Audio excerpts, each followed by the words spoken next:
Ellen Heijmerink, we gaan praten over Wij dansen niet.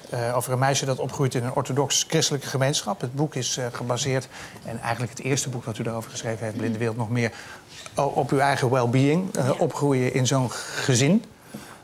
De Noorse broederschap. Ja. Zullen we eerst kijken naar wat plaatjes? Laten we dat even doen. Dan hebben we een heel klein beetje een idee voordat we gaan praten.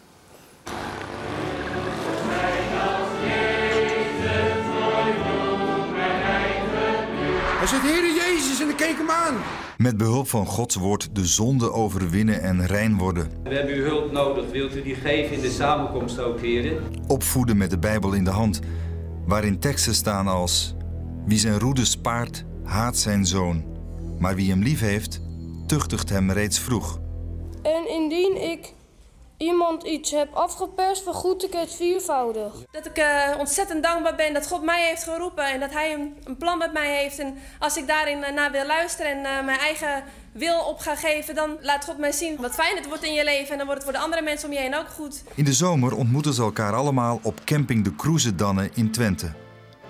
De honderden caravans en tenten staan opgesteld rond een grote conferentiezaal.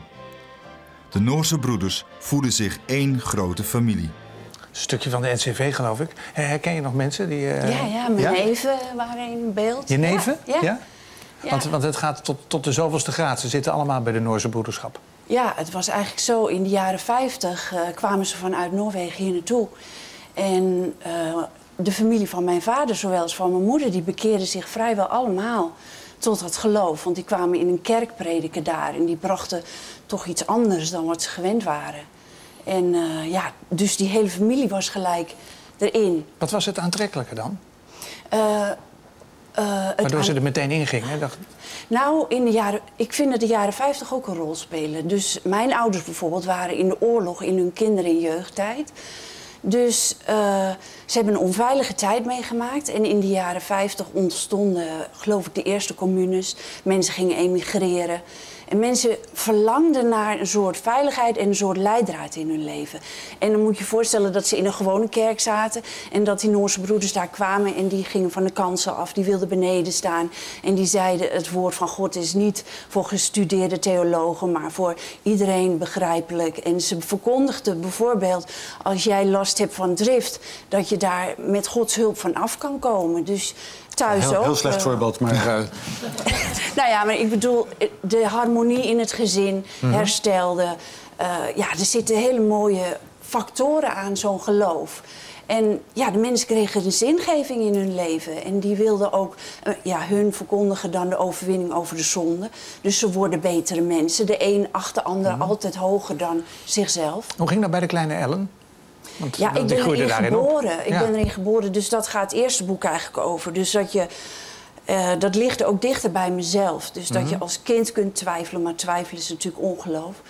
En dat je opgroeit en dat je echt wel degelijk denkt dat je uitverkoren bent. En dat je ook want je bent een bruid van Jezus, hè? Ja, en je denkt ook echt dat je voelt God als het ware ook in die gemeenschap. Er wordt een strijd gecreëerd tegen jezelf, tegen je gevoelens en je lusten en je wil. Dus je hebt God ook heel erg nodig. Dus die creëer je dan ook voor jezelf, die band. En dat vind ik heel erg interessant om dat te onderzoeken. Dus in mijn tweede boek doe ik dat eigenlijk. Dat is de euforie en het gegrepen zijn daarvan.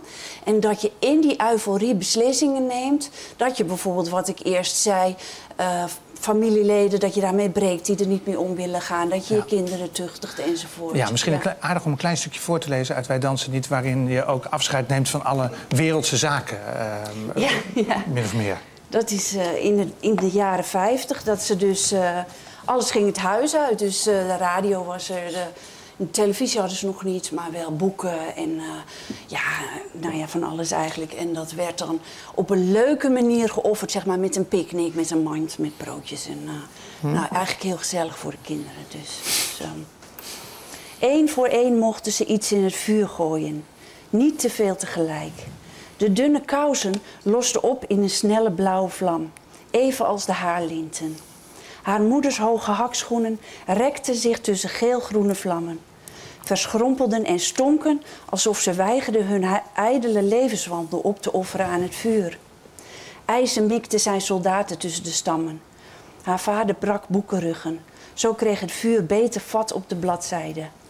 Janne lachte en juichte, terwijl het gezichtje van Lili langzaam zwart wegsmolt en de ijzer horsten woest rond het kleed. Eigenlijk heeft het toch bijna iets misdadigs om jonge kinderen daarop met zo'n fanatiek geloof te confronteren en er aan te onderwerpen. Ja, het misdadige ervan is eigenlijk dat je dus als kind erachter komt dat je niet goed genoeg bent zoals je bent. Dus je wordt erop gewezen dat je niet boos mag zijn, niet ruzie mag maken. Alle gewone emoties die moet je leren onderdrukken. En dat wordt ook met straf gedaan.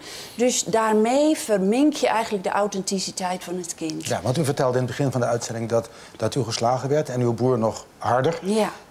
En dat moet uw vader naar hebben gevonden, Ja. maar hij deed het toch. Ja, hij deed het toch. Maar waarom? Omdat ze werkelijk inzien dat dat het beste is voor het kind. Bijvoorbeeld het bewust worden van jongetjes en meisjes gescheiden houden van elkaar. Waarom? Omdat het beter is voor de lusten en begeerten dat als die straks opkomen, als je ouder wordt, dat je daartegen moet vechten. Dus dat je niet, ik kijk niet naar hem, ik ben alleen met mezelf bezig en ik wacht af wat God voor mij zal regelen, zeg maar. En mijn lusten, die moet ik als het ware doden.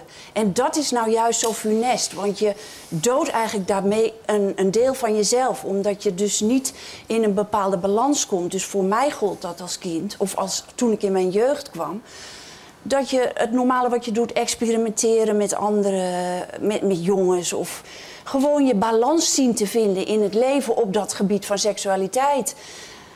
Dat wordt gezien als zondig en slecht, waardoor je het...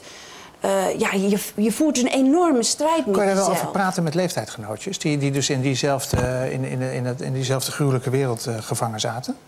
Ja, als je eruit stapt... Ja, dan wel, maar daarvoor. Ik bedoel dus de mensen de kinderen van 15, 16 die ook bij de broederschap zaten. Kon je dan wel eens met elkaar erover praten? Ja, daar praatte je niet echt over. Dat was wel een taboe. Kijk, er werden liederen gezongen van dat we de lusten en begeerten zullen overwinnen. En niet 3 passen afstand van het andere geslacht. Weet je wel, dat soort dingen. En de vrouwen liepen dan 3 passen achter de man. Ik ging gewoon helemaal niet met jongens om. Ik ging alleen maar met meisjes om. Ik zag ook allemaal hoofddoekjes eigenlijk. Dat is voor de onderdanigheid. Dus de vrouw is natuurlijk onderdanig aan de man. En in de samenkomst heeft ze dan ook een hoofddoek op. Omdat, dat is een heel ingewikkelde regel. Dat ben ik al half vergeten. Maar dat gaat over de engelen en zo. Was het voor u moeilijk om uit te treden? Je kunt niet zeggen, ik ben zo moedig, ik treed eruit. Op een gegeven moment kun je gewoon niet meer. Je wordt volwassen en je loopt tegen de bekrompenheid aan van dat geloof. Van de regels, van de broeders, die daar voor problemen oplossingen gaan zoeken met de Bijbel in de hand. Dus de buitenwereld wordt weggehouden. Maar het fascinerende is dat u beschrijft dat u toch nog eigenlijk, tijdens het uittreden zou ik maar zeggen, dat geloof zwaar in u had. Ja, dat ben je niet kwijt. Nog jaren zit je daarmee daarna. Dat ben je niet kwijt. En hoe reageerde uw familie op uw uittreden? Ja, dat is allemaal heel pijnlijk natuurlijk. Ja, op een gegeven moment komt je moeder, want ik woonde gelukkig op mezelf. En dan zegt ze tegen mij van, loop jij eens mee naar de spiegel. Wat heb jij daar op je ogen gedaan? Mascara of zo. Zeg je, mensen, ga alsjeblieft weg, weet je wel. Het wordt zo irritant. En dan gaat ze weg en dan staat ze wel altijd zo van... Ik weet niet of je het verhaal uit de Bijbel kent van het verdwaalde schaap of van de verloren zoon bijvoorbeeld. Die vader staat met zijn armen wijd van kom alsjeblieft terug, kom terug, weet je wel. Kom in die warme armen van Jezus en zo. Maar je denkt van, ga alsjeblieft weg, ik kan het niet meer en ik wil het niet meer. Dus het is pijnlijk en er wordt bijna niet over gepraat. Je krijgt wel brieven en zo. En daarna is het gewoon voorbij. Heeft u nog contact met uw ouders? Die leven nog, hè? Ja, 2 keer in dit jaar of zo. Weinig eigenlijk. En broers en zussen? Mijn oudste broer, die eigenlijk ook zo geslagen is vroeger... die woont in Midden-Amerika. Die is kluizenaar geworden, kan ik wel zeggen, zo ongeveer. Maar ook nog in dit geloof, of dat niet meer? Nee, natuurlijk niet. Nee, die was het eerste uit. En mijn oudste zus is nog steeds in het geloof. En heeft u daar contact mee?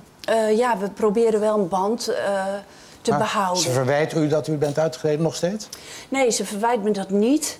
Zij niet, want ze is best wel vrijdenkend. Maar het is wel, als ik deze boeken schrijf en ik verdiep mij in de materie, vind ik het jammer dat ik daar niet met haar over kan discussiëren. Want dat zou onze band kapot maken. Zij leest ze wel? Ze heeft het wel gelezen, dat eerste boek, ja. En ze heeft niet het gevoel dat ze in een gevangenis zit? Nee, want de mensen in het geloof zijn heel erg gelukkig. Tenminste, dat is niet helemaal waar wat ik zeg. Als je volledig meegaat, dan kun je gelukkig zijn in zo'n geloof tot een bepaalde hoogte. Tenzij je gaat maar twijfelen. je draagt altijd een verwaarloosde identiteit met je mee. Begrijpt u waarom uw boeken zo... Zij zijn goed geschreven, laat ik dat vooropstellen. Maar er zijn een heleboel goed geschreven boeken die het toch niet goed doen. Waarom deze boeken over dit onderwerp zo'n succes zijn? Het gold ook voor Siebelink natuurlijk. Ja, omdat ik probeer de groepering niet te veroordelen. Ik probeer bijvoorbeeld in dit boek echt te laten zien wat er nou zo aantrekkelijk aan het geloof is. En het is fictief geschreven, dus ik probeer echt in het gevoel van het kind te kruipen. Want als ik in de volwassen stijl blijf schrijven, dan wordt het zo'n beladen religieus onderwerp met regels en alles. En ik probeer het zo klein mogelijk te brengen tot de belevingswereld van een kind. En ik heb gemerkt dat toen mijn eerste boek uitkwam, dat ongelooflijk veel mensen uit andere groeperingen die schrikbarend veel aanwezig zijn nog steeds, dat die daar heel veel herkenning in krijgen. Leuk hè, die vrijheid van godsdienst. Nou ja, ik geloof sowieso dat... Ik vraag me af in een gelovig gezin of een kind vrijheid van godsdienst heeft, omdat het altijd tot teleurstelling van zijn ouders is als die niet meer gelovig is. Of daar heerst zo'n taboe nog over. En dan gaat het ten koste van de aandacht en de liefde van de ouders. En ze voelen de teleurstelling. Dus ik vraag me af of er godsdienstvrijheid is in een gelovig gezin.